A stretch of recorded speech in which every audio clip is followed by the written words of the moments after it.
itu zalim atau adil? Jadi keadilan itu tidak mesti dengan memberi ke semua keinginan. Keadilan itu kadang bisa dengan menahan satu pemberian. Karena kita sayang kepada anak, nggak kita beli, Mbak. Kecuali Bapak pengen matiin anak cepat-cepat.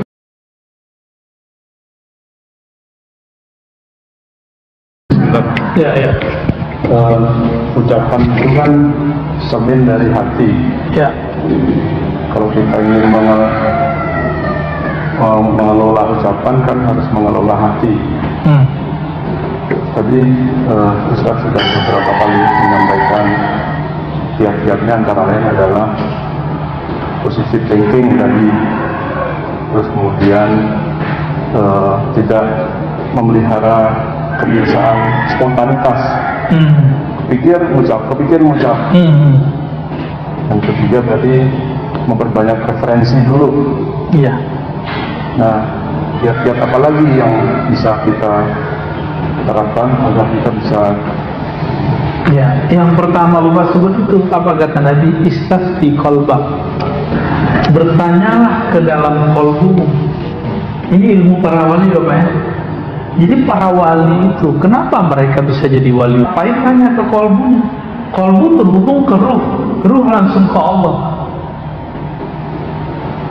Itu kelebihan wal aulia Allah dari dulu. Kalau kita buka nih sirah mereka, perjalanan hidup mereka ngamalin hadis yang itu. Di dalam diri kita kan ada kata-kata. Kita mau berangkat, tapi hati kita bilang tunggu dulu, tahan. Kita lawan, jalan. Ternyata tabrakan. Pernah ngalamin ya? Ya, saya pernah ngalamin. Padahal di mobil kita nyetir baca maksurat Pak, Al-Wirdul Latif. Maksuratnya Imam Haddad saya baca. Kurang sakti apa itu? Al-Wirdul Latif sangat panjang, sama dengan maksuratnya Syekh Hasan Al-Banna, panjangnya sama. Kurang sakti apa baca itu? Tabrakan.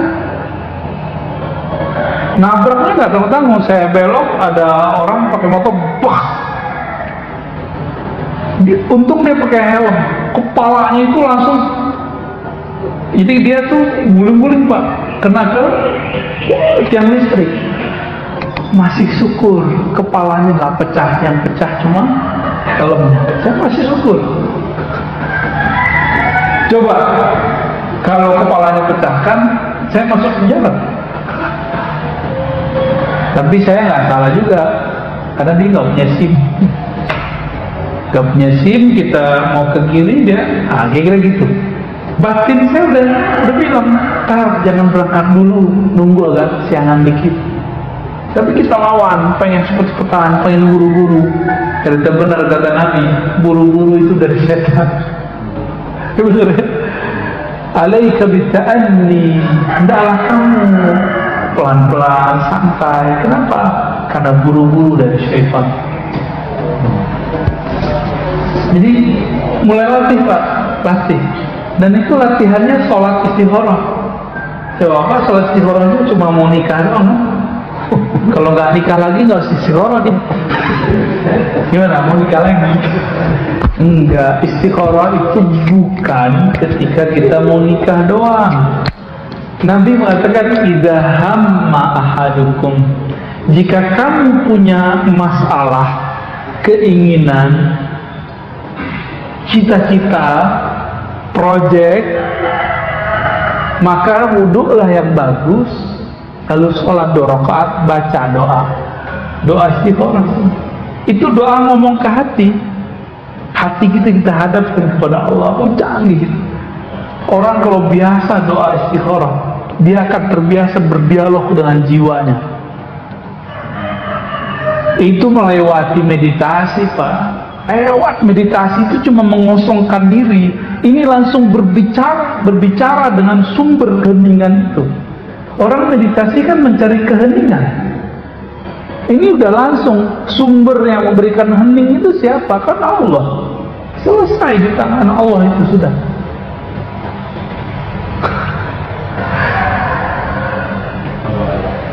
Ya, udah cukup. Waduh, antum mau nambah? Nah ini kalau dosa yang mulut itu kan dihalang dengan bagus ya. Nah, terus kalau jari itu gimana? Sama nggak dengan Kalau kolbu itu punya makna, diterjemahkan oleh lisan. Karena dulu sosial media itu cuma ngomong, orang Arab kan pakarnya ngomong, maka mereka bisa mengubah kalam dengan syair-syair yang indah. Sekarang lebih canggih. Sekarang pakai apa? Isi kolbu bisa diterjemahkan tidak hanya oleh lisan, tapi bisa diterjemahkan oleh jari. Semuanya diminta persaksian. Itu juga. Maka kalau ditambah nih, antum canggih juga ya. Kayaknya emang harus ada kitabnya nih ya. Dia menyadari tidak berkomentar kecuali yang baik dalam sosial media ya. Jadi sumut, dia menyadari ketika dia tidak berkomentar, tidak memberikan tanggapan kecuali tanggapan itu baik. Karena semuanya bertanggungjawabkan di sisi Allah. Itu berbicara juga. Canggih memang sekarang ya. Kalau Nabi Musa hidup tuh, Nabi Musa juga bingung. Ini kalian bisa ngomong jarak jauh ya? Ya, bisa jarak jauh kita ngomong, bisa komentar jarak jauh kita. Makanya Nabi Musa pengen jadi umat akhir zaman. Kita nggak pernah minta kan? Pernah minta kan dulu? Nggak inget ya? Sebenarnya kita pernah minta, tapi di alam lain. Ya, ada Ustaz Harun. Ya, dibacain, silakan. Izin nanya Buya, karena kita tidak boleh zalim terhadap siapapun, bahkan diri kita sendiri. Pertanyaan, bila kita merasakan keinginan untuk minum khamar atau maksiat, bila kita hindari ini, malah zalim. Maksudnya apa itu? Kita nggak mau zalimin orang, terus? Ya, izin nanya ya, karena kita tidak boleh zalim terhadap siapapun, bahkan diri kita sendiri. Pertanyaan, bila kita merasakan keinginan untuk minum khamr atau maksiat, bila kita hindari ini, malah zalim. Ya, nanyanya polos banget ya. Ya, bagus. Jadi ada konsep sebagian orang, zalim itu tidak mengikuti keinginan, bukan. Zalim itu lawan dari keadilan. Keadilan itu menempatkan sesuatu sesuai tempatnya, fitrahnya. Kita difitrahkan nggak maksiat? Difitrahkan nggak? Diperintahkan nggak untuk minum khamar? Maka di saat ada keinginan itu kita nggak penuhi, emang kemudian jadi zalim? Enggak, justru kalau kita ikuti itulah yang zalim. Ini contoh yang sering saya pakai. Anak kita umur 10 tahun minta anak beliin motor. Dia pengen pakai motor. Bapak kasih atau bapak tahan? Zalim ketika bapak menahan, duit ada padahal. Itu zalim atau adil? Jadi keadilan itu tidak mesti dengan memberi ke semua keinginan. Keadilan itu kadang bisa dengan menahan satu pemberian. Karena kita sayang kepada anak, nggak kita beli, Mbak. Kecuali bapak pengen matiin anak cepet-cepet, ya beliin aja, gitu, ya kan? Ilustrasinya dapat. Hawa nafsu kita tuh kayak anak kecil, keinginannya banyak. Kalau belum sampai saatnya, jangan dikasih. Kalau khamar kan di sorga doang. Kalau maksiat, ada sesuatu yang dia tidak maksiat jika sudah akad, misalnya makan punya orang haram, tapi kalau sudah beli nggak haram, gitu ya. Dan lain-lainnya contohnya ya. Wallahu a'lam. Ada lagi Ustaz? Satu lagi terkait.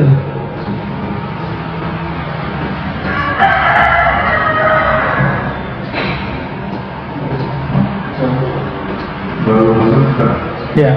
Kalau mengetahui kabar yang dari Allah atau dari syaitan, bagaimana kalau semua kabar itu kelihatannya baik? Kabar ya.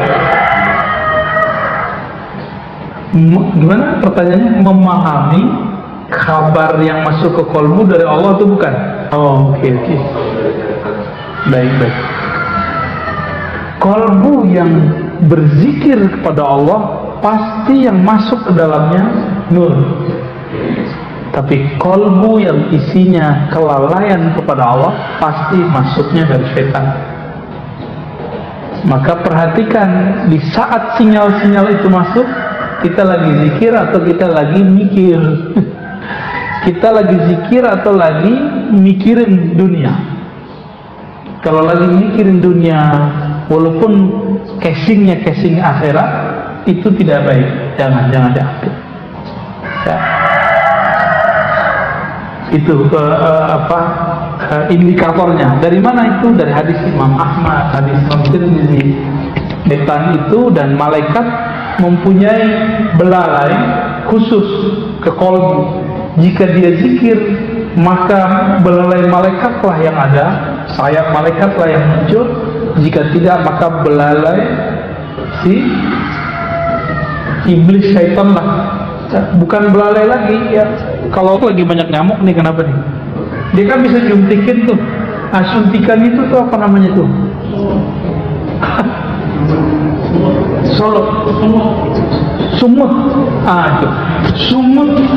Jadi sumutnya syaitan itu bisa nembus ke kolbu kalau kolbu tidak ada pertahanan namanya zikrullah. Ya. Karena kita tidak mampu zikir setiap saat seperti baginda Nabi, maka kita minta perlindungan kepada Allah pagi dan sore. Apa perlindungannya?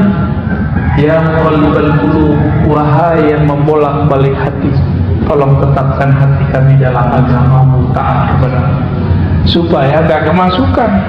Jadi walaupun nih saya pegang kitab, Pak, saya duduk di masjid, saya duduk di mimbar ngomong pakai ayat Quran, tapi kalau saya tidak berlindung kepada Allah dan minta bantuan Allah, kalau saya berceramah, ceramahnya akan berisi kalam-kalam setan. Kalau nanti mirip-mirip kayak binatang buas, tapi pakai dalil, itu aja bedanya. Agak soleh dikit pakai dalil, galaknya berdalil, Pak. Nah, kita nggak mau begitu ya. Kita maunya ya sesuai dengan kebeningan kolbu itulah. Oke, cukup ya. Nih, Masya Allah, atau mau kawin? Mau istiqoroh? Bisa kalau pemutaran, banyak pemutaran terjadi karena dia mengalami. Oh, itu beda lagi. Ya, tar dulu kita terjemahin dulu. Mungkar artinya apa? Ini pertanyaannya bagus nih. Kemungkaran hanya terjadi karena diamnya orang-orang soleh. Oke, banget ya. Ini kalam benar, tapi jangan ditaruh di tempat yang tidak benar. Untuk membenarkan salah satu sikap beberapa orang dan kelompok yang tidak sesuai juga dengan kema'rufan. Munkar lawannya ma'ruf. Apa arti ma'ruf? Dari kata arafah, sesuatu yang diketahui bahwa dia baik, itu ma'ruf namanya, pantas. Lawannya munkar, yang diingkari kebaikannya. Paham sudah? Maka sesuatu yang diingkari kebaikannya, munkar itu ada prosedurnya kalau ingin mengingkarinya. Dan pengingkaran terhadap kemungkaran itu caranya dengan taghayyur, bukan dengan halak, penghancuran.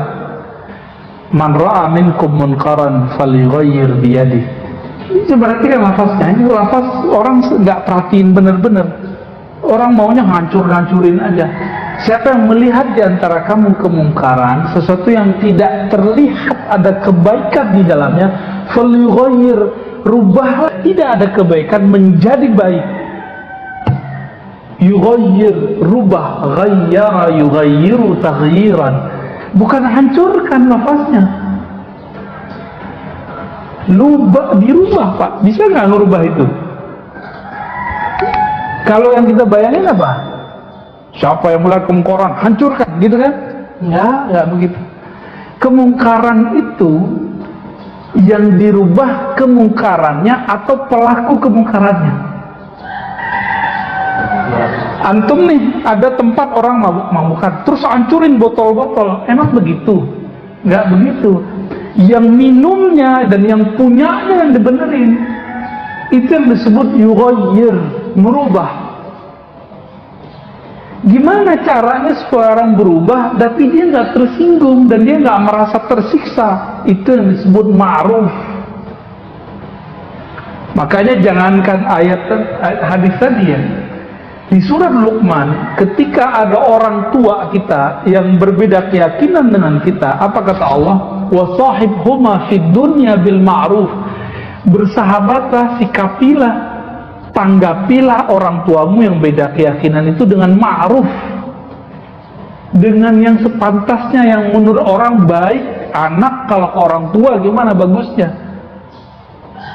Ma'ruf namanya. Itu artinya ma'ruf. Jadi ini hemat kita nih ketika merenung Nabi Sallallahu Alaihi Wasallam. Siapa yang melihat kemungkaran yang tidak ada nilai kebaikan di dalamnya, maka rubahlah. Falyughayyirhu. Siapa yang dirubah? Pelaku kemungkarannya. Kecuali sudah mentok, baru dia nggak mau, baru kemudian menggunakan kekuatan kekuasaan untuk menghancurkan tempat itu. Dan kita lihat ya, di apa namanya, Gang Doli dulu ya, di Surabaya. Itu caranya kan sangat ma'ruf. Orang-orangnya diberikan skill, nggak ada pengusiran, penghancuran, nggak ada. Digiring-giring, diseret-seret, nggak ada. Bubar dengan baik, dengan ma'ruf, gitu. Ada seorang wali masuk, Pak, ke tempat lokalisasi itu. Dia pesan perempuan paling cantik, dia pesan kamar paling mewah di tengah-tengah, jadi dicari mana-mana tempat yang tengah. Masuklah ke kamar berdua sama yang cantik itu. Dia wali nih, penyamar. Sampai di dalam, dia nggak pegang, nggak sentuh sama sekali sih. Kalau kita langsung serobot kali Pak ya. Iman kita lemah Pak, nggak kuat kita. Cuma wali-wali tertentu yang bisa. Malah dia sholat. Dia sholat 2 rakaat, bermohon, nggak tahu apa yang diminta. Habis itu dia keluarkan uang, tambahan tips, padahal tadi udah dibayar. Tambahan tips yang gede sekali untuk si perempuan. Perempuan itu bingung, kenapa saya jadi jamaah? Malah nangis. Apa saya jelek? Enggak, kamu nggak jelek, kamu cantik. Tapi saya dapat tugas di sini. Akhirnya perempuan itu minta dinikahi. Yang nggak dinikahi, dia kan cuma tugas doang. Tugas untuk sholat di situ. Nggak lama setelah itu bubar itu Pak, lokalisasi. Itu namanya ya, cara yang ma'ruf. Habis itu Allah ilhamilah orang-orang yang berkuasa di tempat itu, lalu mendapat kekuatan yang nggak tahu datang dari mana, lalu bisa menghabiskan orang-orang yang atau berkomunikasi dengan baik dengan backing-backingnya. Udah terpinggirkan semua. Tuh cantik, nggak ada korban, nggak ada yang menderita. Walaupun kemudian ada yang teri-terinya ngeles ya, dia balik lagi ke dunia hitam. Ya, di dalam kalbu kita ada kehitaman, nggak usah tuduh-tuduh orang hitam lah. Ya.